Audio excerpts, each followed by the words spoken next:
Testing stopping power, CSRX 300. Biometrics disabled. Commencing test now. That's going to sting.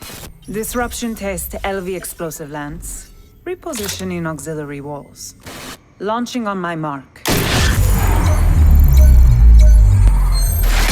Mark. A little dramatic, but it does the job. Projectile interception test, magnet system. Let's see how you stack up to the magpie.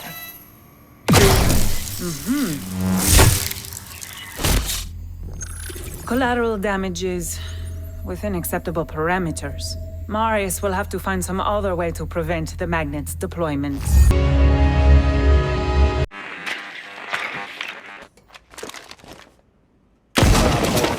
Operation Shifting Tides is rolling into Rainbow Six Siege with a bang. Stop it for me! The bang in question is the sound of the first bolt-action sniper rifle to be deployed by Team Rainbow. It belongs to an attacker named Kali, and it comes with an explosive underbarrel gadget that lets her use it for more than just punching holes in walls and operators. On the other side of the action, you might notice strange things happening to your grenades, as a defender named Wamai deploys a new gadget with magnetic appeal. There's no escaping that sound when Kali is in the round. As the head of an Indian private military company, this medium-speed, medium-armor attacker ordered herself up a custom CSRX 300 rifle, and it has a bite to match its bark. A headshot is an instant kill, naturally, but a hit to the torso is an instant down. One shot can penetrate through multiple breakable walls, or through multiple defenders, or a combination of both. It can obliterate wooden barricades and unreinforced hatches, and it has a variable 5x and 12x scope. And any defender unlucky enough to be downed by it will automatically spin to face the direction of the shot, giving them a bit more intel on Kali's position.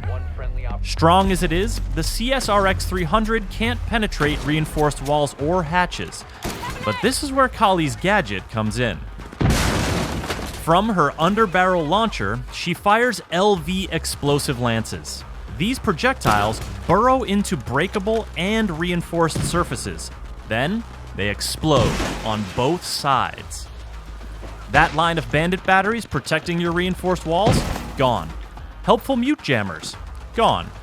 If a lance hits a surface it can't burrow through, it'll still dig in and explode. So, say goodbye to your Maestro Evil Eyes, your barbed wire, and your deployable shields. And they don't pop open Mira's black mirrors, so Kali's no substitute for a hard breacher. Now, let's talk about Wamai and explain why your grenades and flashbangs are suddenly behaving oddly. This medium armor, medium speed Kenyan defender is employed by Kali's PMC, and she brought him along when she joined Team Rainbow.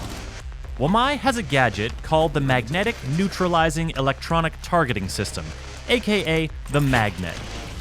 Magnet devices will stick to surfaces when thrown, and act on any attacker projectile that passes within their active radius and line of sight.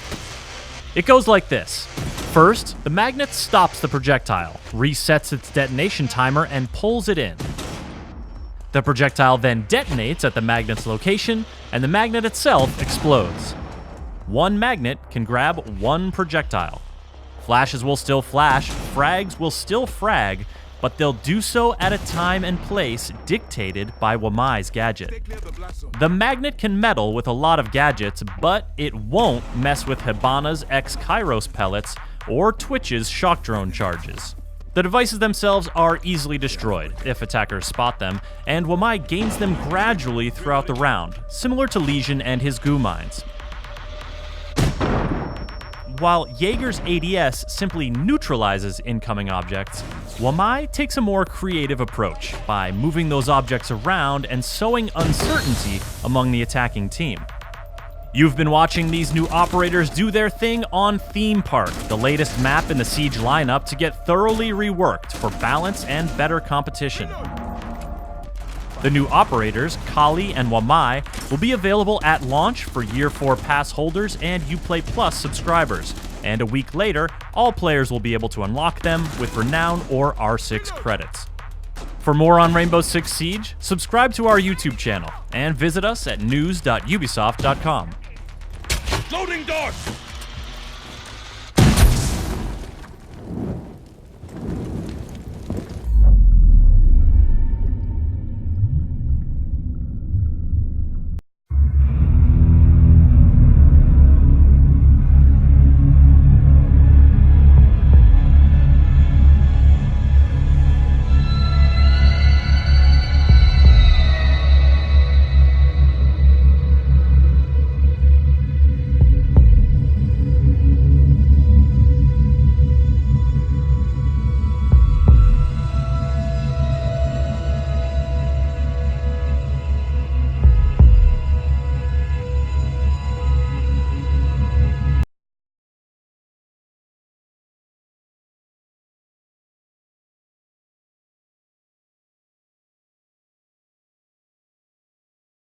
Going to really break down what you are bringing to the table with Operation Shifting Tides. Now, first and foremost, let's talk about the theme park rework.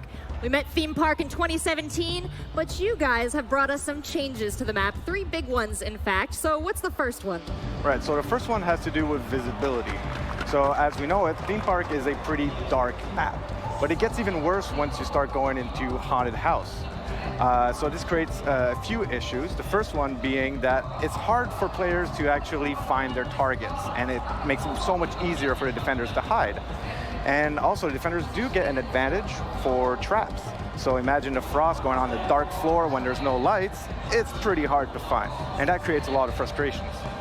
Well, in addition to turning on the lights as you did, that's going to help with navigation, but you made some additional changes to navigation on Theme Park as well. Yes, absolutely. And we're going back to Haunted House again. Mistakes were made. And so when you're moving around in Haunted House, it feels kind of a bit like a maze. So there are certain places where you could go left or right, and you're not really sure where you're going to end up. So it makes it very difficult for especially new players to learn the map. Well, you've made it easier in another way as well. Theme Park was a very large map, but you've reduced the size a bit. Yes, we have.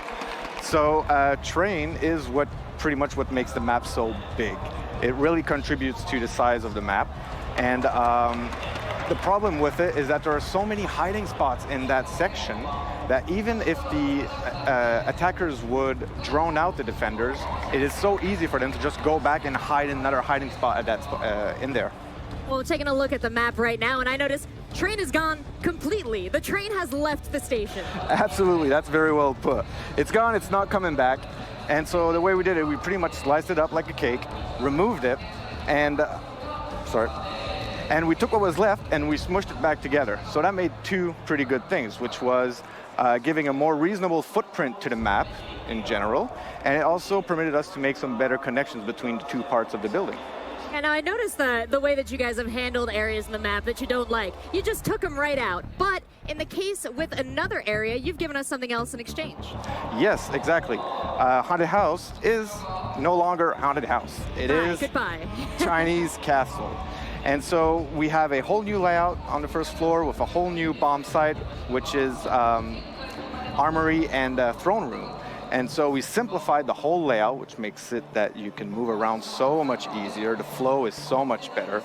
And now the attackers are going to have to come up with some new strategies to take it, and defenders will be able to have to create some new strategies to defend it. Well, that's the first floor. What about the second floor? Well, on the second floor, if you remember, there was the double staircase. And once you would get upstairs, you were kind of stuck in this corner with not so much possibilities to advance afterwards. Well, now the way it's changed is that once you get up, you got much more rotations going on. You can go left and right, and it helps you to really better attack the objectives that are on the second floor. And I can't help but notice with the lights on, it's a little easier to appreciate all the artistic work that went into this map. It is crazy. Every time that a new map comes out, either a rework or a new map, the artists just prove to us every time the quality of their work. And it's always so breathtaking. In this case, I like to shout out to the lighters. I mean, thanks to them, we're no longer playing hide and seek in the dark in this map. All right, so break it down for me. Those 3 big changes on theme park. Right, so new players are going to come back. Well, they're going to be seeing everything, which is Fantastic. really great. They're going to have a new bomb, new layouts going on, new rotations, and they're going to see a more reasonable size for the whole map. Wow, well, Nicholas, thank you so much for breaking that down.